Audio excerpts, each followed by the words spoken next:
अस्सलामुअलैकुम viewers, welcome to day 27 of 30 days of embroidery series. तो viewers, आज की वीडियो में हम सीखने वाले हैं एक नया स्टिच। इस स्टिच को हम 3D फ्लावर और क्रैशिया फ्लावर भी कह सकते हैं। इसका भी हम इसको आराम से बहुत बना सकते हैं और इसका पैटर्न बहुत सिंपल सा है कि पहले आपने एक स्ट्रेट लाइन पे बनाना है काम, और फिर 3 पत्तियाँ जो है पहले राउंड की वो ओवरलैप होंगी, जैसे कि मैंने आपको पेन से बना के दिखाया। अब हम स्टार्ट करते हैं धागे से। अब हम इसमें इसी तरीके से लाइन के एक कॉर्नर से धागे को बाहर निकाल लेंगे और फिर जैसे हमने बुलियन नॉट वाले फ्लावर में किया था वैसे ही करेंगे कि इसी लाइन के एक कॉर्नर से सुई को लेकर जाएंगे और दूसरे कॉर्नर से हम इसको निकाल लेंगे।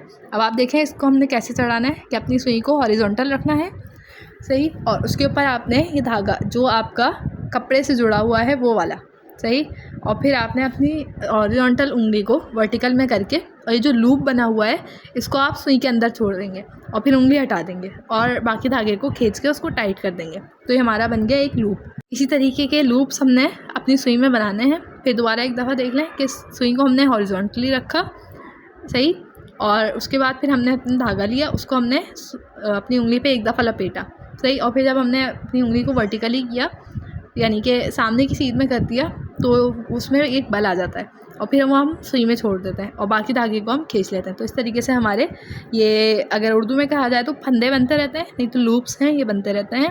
अब हमने इतना बनाना है जितनी हमारी सुई जो है वो कपड़े के नीचे छुपी हुई है, यानी जितना गैप हमारा है एक पॉइंट से दूसरे पॉइंट तक। तो आपने लूप्स बनाए हैं या फंदे बनाए हैं, इनको लाजमी पकड़ के रखना है और सुई को आपने धागे समेत खींच लेना है। अब ये देखें थोड़ा सा ऊपर जो है उठा हुआ है, तो आप क्या करेंगे, जो धागा एक ज़्यादा खिंच गया एक कम खिंचा है तो कम खिंचा है उसको आप दोबारा खींचेंगे, दोनों बराबर हो चुके हैं।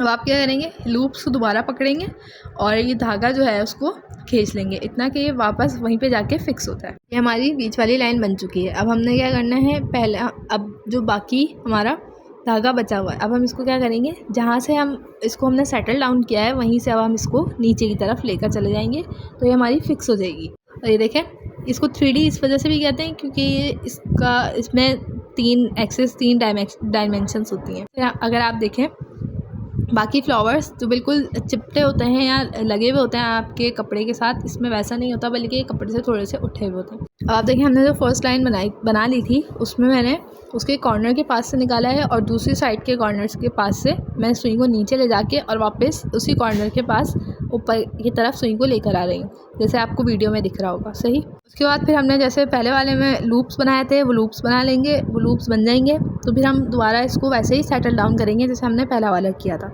ये देखें सेटल डाउन होने के बाद ये किस तरीके का लग रहा है, सेंटर पॉइंट बन चुका है हमारे फ्लावर का।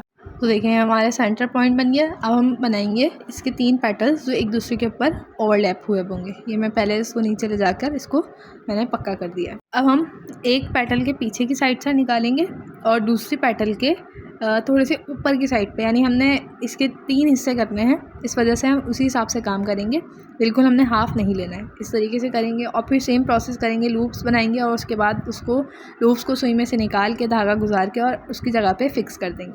ये देखें ये यहाँ पर आ गया हमारा और इस तरीके से ये थोड़ा सा उभरा हुआ बन रहा है और ये खड़ा भी हो रहा है। अब हम इसको फिक्स करने के लिए जहाँ हमारा एंड हुआ हुआ है वहाँ से सुई को नीचे की तरफ लेकर चले जाएंगे। हमारे फर्स्ट राउंड की एक पेटल बन चुकी है। दूसरी पेटल के लिए भी सेम पैटर्न करेंगे। फर्स्ट पेटल के बैक साइड से निकालेंगे सेंटर की साइड से और आगे वाले हिस्से में हम थोड़ा सा हिस्सा छोड़ के कि थर्ड पार्टी के लिए, और उसके बाद फिर हम इस तरीके से बना लेंगे। वही प्रोसेस है, इसमें कुछ भी चेंज नहीं है। इस तरीके से हमने ये 2 पार्ट्स बना लिए। तो देखिए हमने क्या किया, पहले सेंटर में 2 बनाए और उसके बाद फर्स्ट राउंड में हमने 3 बनाने। उसके बाद फिर हमने अपने फ्लावर के हिसाब से एडजस्ट करने हैं, हम 4 बनाने हैं, हमने 6 बनाने हैं मजीद पेटल्स। तो अब इसमें आप देखें पेटल हमने कैसे बनानी है कि सेकेंड वाले के बैक साइड से लेना है और जो फर्स्ट वाला था उसके बिल्कुल बैक पे लेना है, लेकिन बिल्कुल कॉर्नर की साइड पे, और फिर हमने बना लेना है सेम प्रोसेस करते हुए। देखिए मैंने जो है डाल लिए हैं, इसमें लूप्स बना लिए हैं। अब हम अपनी सुई को खींचेंगे और इस तरीके से खींच कर और उसको अपनी जगह पे फिक्स करेंगे, सही, इस तरीके से, और सुई को हम नीचे की साइड पर ले जाएंगे।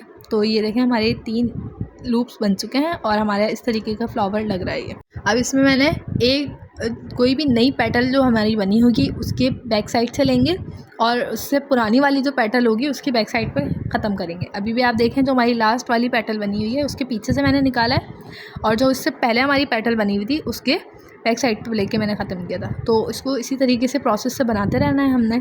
हमारा जो है वो अपना 3D फ्लावर वो बन के रेडी हो जाएगा। ये फ्लावर बहुत ज़्यादा प्यारा लगता है, आप इसको कहीं पे भी आराम से अपने बना सकते हैं। कि वो पिलो कवर हो, कुशन्स हो या ट्रे कवर हो आपका, या आपके जो है और भी किसी डिवाइसेस वगैरह पे ढकने के लिए, डेकोरेशन पीस के पे, या आपकी टेबल वगैरह के जो डेकोरेशन रग्स वगैरह होते हैं उन पर भी आप इस तरीके के फ्लावर्स बनाते हैं तो बहुत प्यारे लगते हैं। इसके अलावा आप अपने नेक लाइन पे भी अगर ये बनाएं तो ये बहुत ज़्यादा खूबसूरत लगते हैं बने हुए। तो ये देखें 3D फ्लावर और ये रोज़ बहुत ज़्यादा मज़ेदार लग रहा है। मैंने पिंक से इस वजह से बनाया क्योंकि रेड जो है वो ज़्यादा मर्ज हो जाता है, पिंक जो है वो ज़्यादा वाज़े पता चल रहा है। सो व्यूअर्स, आज के लिए इतना ही। इंशाल्लाह मज़ीद 1-2 स्टिचेस रह गए हैं, वो हम कल की वीडियो में सीखेंगे। तब तक के लिए अल्लाह हाफिज़। वीडियो अच्छी लगी हो तो लाइक कर दिएगा, चैनल को सब्सक्राइब कर दिएगा।